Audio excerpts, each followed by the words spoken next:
स्वागत है आपका शक्ति कोचिंग इस यूट्यूब चैनल पर। हम जो है छत्तीसगढ़ का इतिहास जो पढ़ रहे हैं उस क्रम में हमने पिछले क्लास या पिछले वीडियो में जो है मध्यकालीन इतिहास को समाप्त किया है और आज हम जो है छत्तीसगढ़ इतिहास के आधुनिक काल को पढ़ना चालू करेंगे।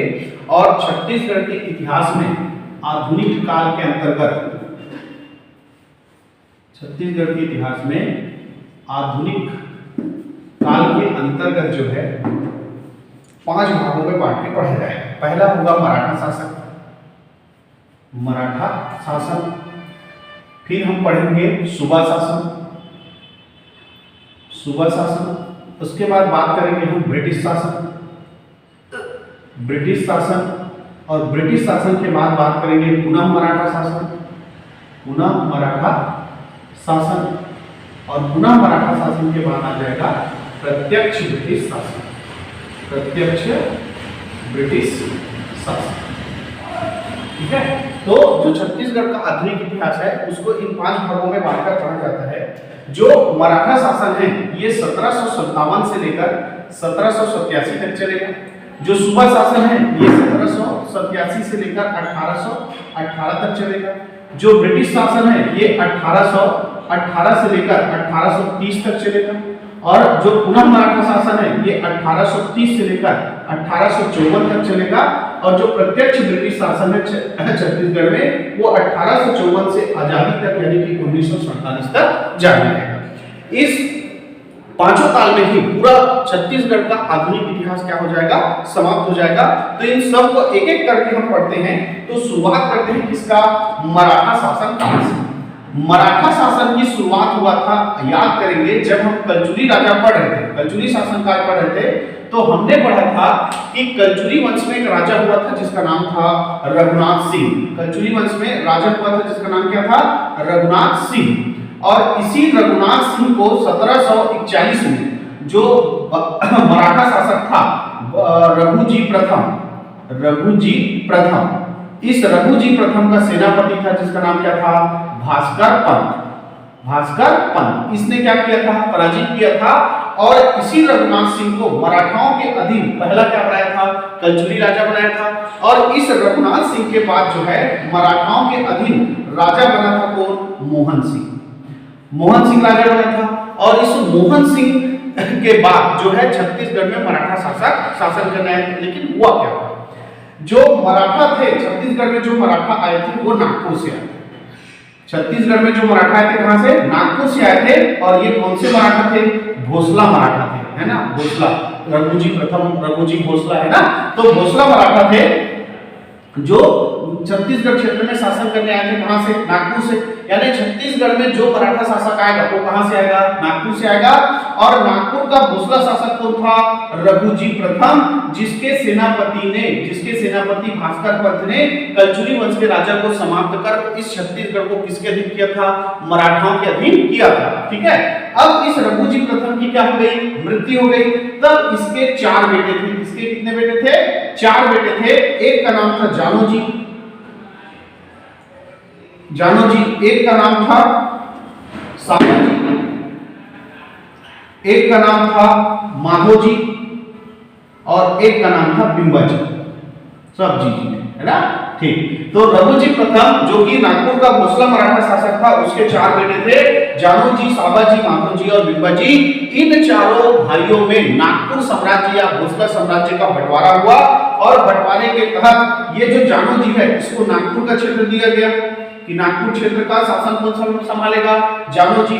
साबाजी को बरार का क्षेत्र दिया गया, साबाजी को बरार का क्षेत्र दिया गया। माधोजी को चांदा का क्षेत्र दिया गया। और बिंबाजी भोसले को छत्तीसगढ़ का क्षेत्र जो है 1757 में दिया गया। 1757 में रघुजी प्रथम की मृत्यु के बाद छत्तीसगढ़ क्षेत्र का शासन किसको दिया गया, बिंबाजी भोसले को दिया गया। और इस समय छत्तीसगढ़ में शासन कर रहा था मोहन सिंह, जो बिंबाजी भोसले को राजा छत्तीसगढ़ का नहीं बनाना चाहता था कि वो छत्तीसगढ़ ना आए। ये कौन चाहता था, मोहन सिंह चाहता था। और इसीलिए 1757 में राजा बनने के बाद भी बिंबाजी भोसले जो है छत्तीसगढ़ नहीं पहुंच पाए, क्योंकि जो मोहन सिंह है वो नहीं चाहता था। लेकिन 1758 में इस मोहन सिंह की क्या हो गई, मृत्यु हो गई। और इसके बाद यही बिंबाजी भोसले जो है छत्तीसगढ़ का पहला मराठा शासक साल बिंबाजी भोसले जो है छत्तीसगढ़ का पहला मराठा शासक बन के पहुंचेगा कब? 1758 में। लेकिन शासक बन के है कब? 1757 से, जिसका कार्यकाल चलेगा 1787 तक। क्लियर है? तो कई बुक में यहाँ पर 58 लिखा रहता है, कई बुक में 57। तो आपको क्लियर कर दूं, इसको राजा छत्तीसगढ़ का घोषित कर दिया गया था 1757। लेकिन मोहन सिंह जो है विभिन्न प्रकार के अड़चने डाल रहा था कि वो छत्तीसगढ़ न पहुंच पाए, और अंत में मोहन सिंह 1758 में मृत्यु को प्राप्त हुआ। तब ये बिंबाजी भोसले जो है छत्तीसगढ़ का क्या बन के आया? पहला मराठा शासक। तो छत्तीसगढ़ का पहला मराठा शासक कौन था बोलेगा? तो बिंबाजी भोसले। छत्तीसगढ़ का पहला मराठा शासक कौन है? बिंबाजी भोसले। अब ये छत्तीसगढ़ पहुंचा तो इसने देखा कि रतनपुर में अलग प्रशासनिक इकाई चल रही है, रायपुर में अलग प्रशासनिक इकाई चल रही है। तो इसने सबसे पहले रायपुर और रतनपुर का प्रशासनिक एकीकरण किया। रायपुर और रतनपुर का प्रशासनिक एकीकरण, रतनपुर का प्रशासनिक एकीकरण। तो रतनपुर और रायपुर का क्या किया? प्रशासनिक एकीकरण किया। ठीक है। इसने सुविधा के लिए खुज्जी और राजनांदगांव, खुज्जी और राजनांदगांव जमींदारी का निर्माण किया। खुज्जी और राजनांदगांव जमींदारी का क्या किया? निर्माण किया। ठीक है। तो ये जो बिंबाजी भोसले है, जब ये आया तो देखा कि रायपुर में अलग क्या चल रही है? कचूरी वन चल रहा था, जिसको समाप्त करके मराठाओं ने अपने अधीन किया था। तो रतनपुर में अलग जो है क्या चल रहा था? प्रशासनिक इकाई। रायपुर में अलग प्रशासनिक इकाई चल रही थी। तो दोनों को एक किया और छत्तीसगढ़ को राज्य की संज्ञा दी। छत्तीसगढ़ को राज्य की संज्ञा दी। तो छत्तीसगढ़ को राज्य की संज्ञा देने वाला भी व्यक्ति कौन था? राजा बिंबाजी भोसले। और इसी ने ही खुज्जी और राजनांदगांव जमींदारी का क्या किया? निर्माण किया। खुज्जी और राजनांदगांव जमींदारी का क्या किया है? निर्माण किया। ठीक है। इसके बाद जो बिंबाजी भोसले है ना, बिंबाजी भोसले यहाँ का राजा बन गया। तो इसने अपने प्रशासन के क्षेत्र में एक नई इकाई बनाने का विचार किया, जिसका नाम था परगना। कि अपने साम्राज्य में छोटे छोटे परगने बनाना चाहता था। उसके लिए इसने पूरा प्लानिंग कर लिया था, लेकिन वो बना नहीं पाया, लागू नहीं कर पाया। इसीलिए बिंबाजी भोसले को परगना पद्धति का सूत्रधार कहा जाता है। परगना पद्धति का सूत्रधार। तो परगना पद्धति का सूत्रधार कौन है बोलेगा? तो वो है कौन? बिंबाजी भोसले। बिंबाजी भोसले जो है, इसको परगना पद्धति का क्या कहा जाता है? सूत्रधार कहा जाता है। ठीक है। क्योंकि ये परगना पद्धति लागू करना चाहते थे, लेकिन लागू नहीं कर पाए। क्लियर है। इसके बाद इन्होंने बहुत सारे निर्माण कार्य छत्तीसगढ़ में कराए। जैसे रतनपुर में इन्होंने राम टेकरी मंदिर, खंडोबा मंदिर, लक्ष्मी नारायण मंदिर और एक मस्जिद का निर्माण कराया। कहां पे? रतनपुर में। ठीक है। वहीं रायपुर के दुग्धाधारी मठ का क्या कराया? पुनर्निर्माण कराया। रायपुर के दुग्धाधारी मठ का पुनर्निर्माण कराया। तो रायपुर के दुग्धाधारी मठ का क्या कराया? पुनर्निर्माण कराया। और रतनपुर में राम टेकरी मंदिर, खंडोबा मंदिर, लक्ष्मी नारायण मंदिर और एक मस्जिद का क्या किया? निर्माण कराया। इन्होंने कई सारी व्यवस्था जो है छत्तीसगढ़ क्षेत्र में चालू की, जिसमें पहला था कि इन्होंने छत्तीसगढ़ में मराठी, उर्दू और गोंडी, ये 3 लिपि का छत्तीसगढ़ में क्या किया? प्रचलन किया। छत्तीसगढ़ में कचूरी काल में जो कौड़ी मुद्रा चलता था, उसको समाप्त कर मुद्रा के रूप में कौड़ी को क्या कर दिया? समाप्त कर दिया। कौड़ी जो मुद्रा थी उसको क्या कर दिया? समाप्त कर दिया। और नागपुरी रुपया का इन्होंने क्या किया? मुद्रा के रूप में प्रचलन किया। ठीक है। तो इन्होंने छत्तीसगढ़ में मराठी, उर्दू और गोंडी लिपि का प्रचलन किया। छत्तीसगढ़ में मुद्रा के रूप में जो कौड़ी चल रही थी उसको बंद करके क्या चालू किया? नागपुरी रुपया चालू किया। ठीक है। इसके अलावा इन्होंने दशहरा पर्व पर स्वर्ण पत्र देने की प्रथा चालू की। है ना। तो दशहरा पर्व पर स्वर्ण पत्र देने की प्रथा का भी प्रचलन किसके द्वारा किया गया है? बिंबाजी भोसले के द्वारा किया गया है। और इसी बिंबाजी भोसले ने भी रतनपुर में नियमित न्यायालय की व्यवस्था की। रतनपुर में नियमित न्यायालय की व्यवस्था करने वाला भी कौन था? बिंबाजी भोसले। ऐसा ये शासन चला रहा था कौन? बिंबाजी भोसले, जिन्होंने अपने शासनकाल के दौरान इतने सारे कार्य किए। अब ये जो मराठा थे, जो बिंबाजी भोसले थे, ये छत्तीसगढ़ में 2 प्रकार के क्षेत्रों में शासन करते थे। छत्तीसगढ़ में 2 प्रकार के क्षेत्रों में शासन करते थे। एक कहलाता था खालसा क्षेत्र और एक कहलाता था जमींदारी क्षेत्र। यानी मराठों का जो प्रशासन क्षेत्र था, मराठाओं का जो प्रशासन क्षेत्र था वो कितने प्रकार का था? 2 प्रकार का था। एक कहलाता था खालसा क्षेत्र, एक क्या कहलाता था? खालसा क्षेत्र, जहां पर वो प्रत्यक्ष शासन करते थे, जहां पर उनका क्या रहता था? प्रत्यक्ष शासन रहता था, उसी को क्या बोलते थे? खालसा क्षेत्र। जहां पर राजा का ही पूरा नियम कानून चलता था, है ना, राजा ही वहां का सर्वसर्वी होता था, उसको क्या बोलते थे? प्रत्यक्ष शासन, और वो कहलाता था खालसा क्षेत्र। दूसरा होता था जमींदारी क्षेत्र। दूसरा क्या होता था? जमींदारी क्षेत्र, जहां राजा किसी एक व्यक्ति को, है ना, एक व्यक्ति को अपने अधीन जमींदार बनाकर शासन करता था। एक व्यक्ति को अधीन जमींदार बनाकर क्या करता था? शासन करता था। जैसे कोई छोटा सा क्षेत्र है, उस क्षेत्र में किसी व्यक्ति को वहां का क्या बना दिया? जमींदार। तो उस क्षेत्र का सारा जिम्मेदारी, सारा जानकारी राजा लेगा और देगा किससे? जमींदार। और उस क्षेत्र पर नियम कानून या जो भी लागू करना है वो कौन लागू करेगा? जमींदार लागू करेगा। लेकिन किसके अधीन रहेगा? राजा के अधीन रहेगा। तो ऐसा क्षेत्र क्या कहलाता था? जमींदारी क्षेत्र कहलाता था, है ना। ये कलचुगी काल में भी चलता था और मराठा काल में भी चल रहा था। मराठा काल में जो है तो 2 प्रकार के क्षेत्र थे, एक खालसा क्षेत्र और एक क्या था? जमींदारी क्षेत्र। तो जब ये बिंबाजी भोसले छत्तीसगढ़ में मराठा शासक बन गया है, तो कुछ जमींदारों ने उनको राजा मानने से क्या कर दिया? इनकार कर दिया। तो इसी कड़ी में बिंबाजी भोसले ने कई जमींदारी पर क्या किया? आक्रमण किया।